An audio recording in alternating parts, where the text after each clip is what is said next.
കഴിഞ്ഞ ഏതാനും ദിവസങ്ങൾക്കിടയിൽ വന്യജീവി ആക്രമണത്തിൽ നിരവധി ജീവനുകളാണ് നഷ്ടപ്പെട്ടിട്ടുള്ളത്. പക്ഷേ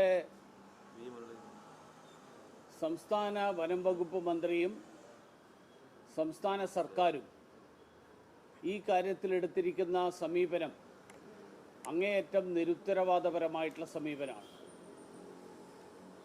സംസ്ഥാന സർക്കാരിൻ്റെ ചുമതലയിൽപ്പെടുന്ന കാര്യങ്ങൾ ചെയ്യാൻ തയ്യാറാകാതെ കേന്ദ്ര സർക്കാരിൻ്റെ മുകളിൽ ഉത്തരവാദിത്തം ചുമത്തി വെക്കാനും ഇതിനു മുഴുവൻ കാരണക്കാർ കേന്ദ്ര സർക്കാരാണെന്നുള്ള വ്യാജ പ്രചരണം നടത്താനുമാണ് സംസ്ഥാന സർക്കാർ ശ്രമിച്ചുകൊണ്ടിരിക്കുന്നത്.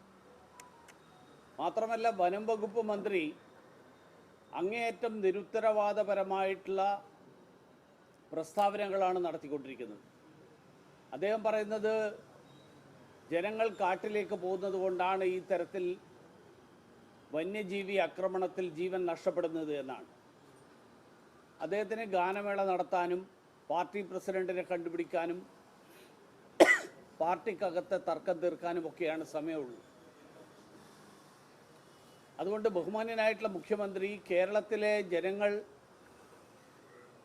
ജീവനും സ്വത്തിനും സംരക്ഷണം നൽകാൻ വനം വകുപ്പ് മന്ത്രിക്ക് ഒരു താല്പര്യവുമില്ലാത്ത സാഹചര്യത്തിൽ ജനങ്ങളുടെ നികുതിപ്പണം ഉപയോഗിച്ച് ഇങ്ങനെയൊരു മന്ത്രിയെ തീറ്റിപ്പോറ്റുന്നതിന് പകരം ആ മന്ത്രിയെ മന്ത്രിസഭയിൽ നിന്ന് പുറത്താക്കണം എന്നാണ് എനിക്ക് ആവശ്യപ്പെടാനുള്ളത്. കേന്ദ്ര സർക്കാർ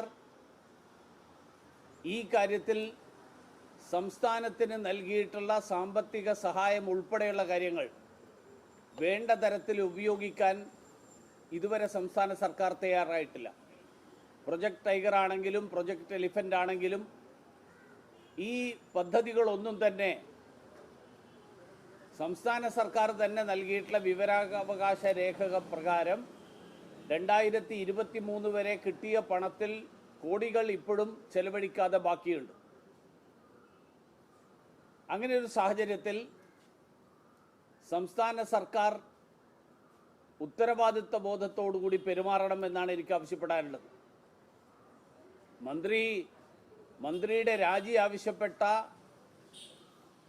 ആളുകളെ അധിക്ഷേപിക്കാനാണ് സമയം കണ്ടെത്തുന്നത്, പരിഹാരമുണ്ടാക്കാനല്ല. ഇതിൻ്റെ മുഴുവൻ ഉത്തരവാദിത്വം 1972 കേന്ദ്ര വനം സംരക്ഷണ നിയമം അല്ലെങ്കിൽ വന്യജീവി സംരക്ഷണ നിയമത്തിൻ്റെ അതിൻ്റെ മറപിടിച്ചുകൊണ്ട് ഇതിൻ്റെ മുഴുവൻ ഉത്തരവാദിത്വം കേന്ദ്ര സർക്കാരിൻ്റേതാണ് എന്ന് വരുത്താൻ വേണ്ടിയിട്ടുള്ളൊരു ശ്രമമാണ് നടത്തുന്നത്.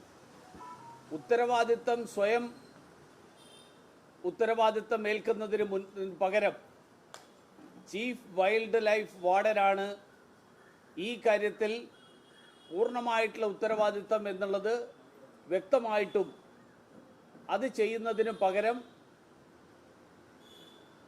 സംസ്ഥാന സർക്കാർ കേന്ദ്രത്തെ കുറ്റപ്പെടുത്തി കേന്ദ്രത്തെ പഴിചാരി സ്വയം രക്ഷപ്പെടാൻ നടത്തുന്ന ശ്രമം അവസാനിപ്പിക്കണം എന്ന് ഞാൻ ആവശ്യപ്പെടുകയാണ്.